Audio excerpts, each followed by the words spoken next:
Assalamualaikum warahmatullahi wabarakatuh. Di sini, saya akan membahas studi kasus serta teori mengenai keamanan basis data pada DB2. Sebelumnya, perkenalkan saya Mahesti Sulistyo Handayani dengan NIM 245150407111008. Yang pertama ada pengertian keamanan database. Keamanan database atau security database merupakan suatu proteksi untuk melindungi database dari ancaman seperti perusakan data dan pemakaian data oleh pemakai yang tidak memiliki kewenangan terhadap database.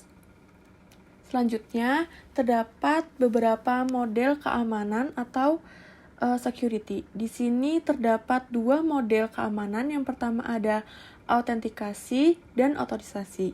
Yang pertama, mari kita lihat untuk authentication atau autentikasi.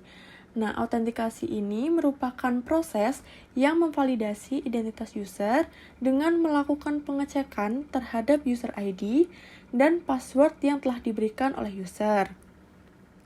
Sedangkan, otorisasi sendiri merupakan proses yang menentukan akses dan informasi yang boleh diambil dari database tertentu, serta operasi yang dapat dilakukan oleh user yang telah terauthentication. Selanjutnya mari kita masuk mengenai studi kasus. Di sini saya ada ringkasan studi kasus yang nantinya akan saya jelaskan.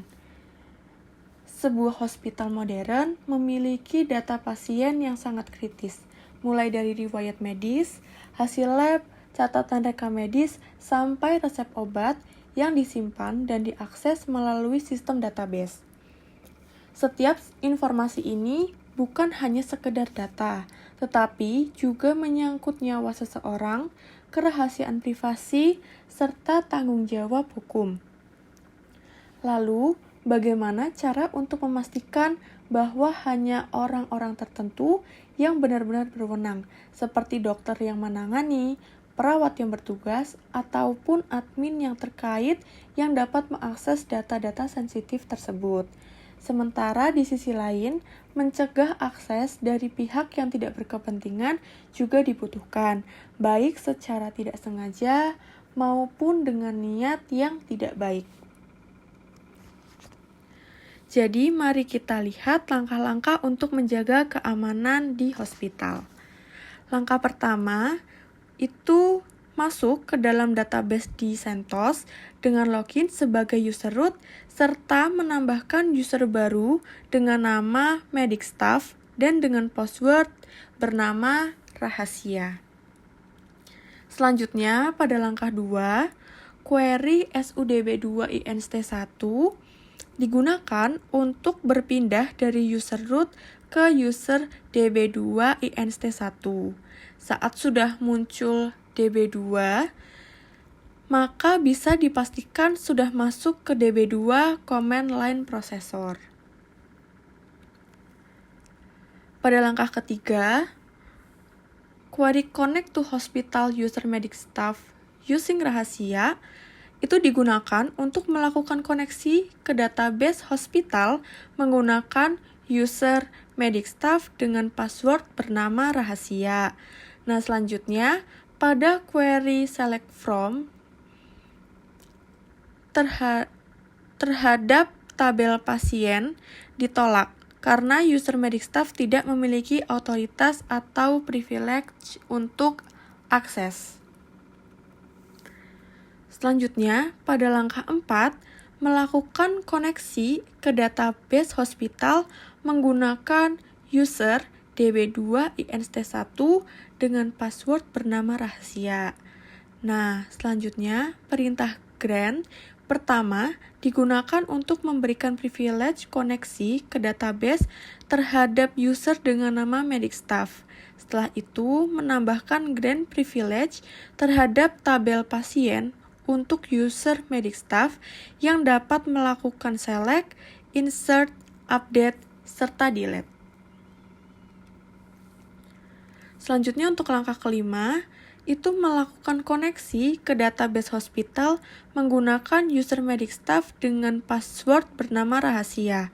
Setelah itu, query select from digunakan untuk menampilkan seluruh data pada tabel karena medic staff telah mendapatkan privilege atau hak akses yang berisikan ID pasien, nama, penyakit, alamat, serta tanggal masuk.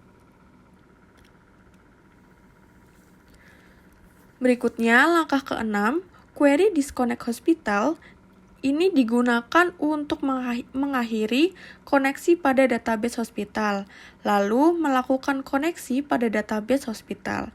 Setelah itu, membuat role baru dengan nama dokter, yang nantinya akan memberikan privilege kepada user medic staff.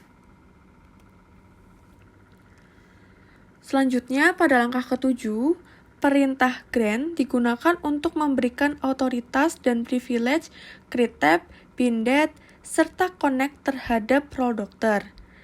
Nah, sedangkan perintah grant pada baris kedua ini untuk memberikan role ke user. Jadi, user medic staff mendapatkan privilege yang dimiliki oleh role dokter.